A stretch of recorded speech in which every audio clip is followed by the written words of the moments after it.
Elle va devoir convaincre au minimum 374 députés. Le grand oral pour la candidate à la présidence de la Commission européenne aura bien lieu demain devant le Parlement.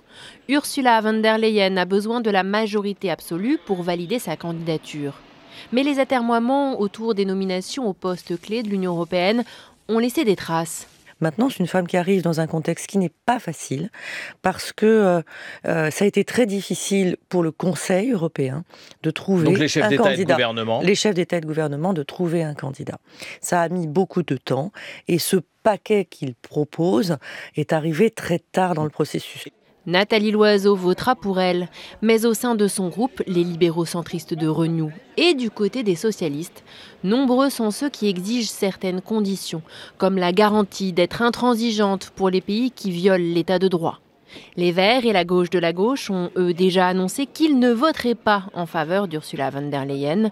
L'idée d'un président de la Commission soutenu par les 4 principaux partis pro-européens est donc déjà exclue. Mais la candidate allemande ne s'avoue pas vaincue et depuis quelques jours s'active en coulisses.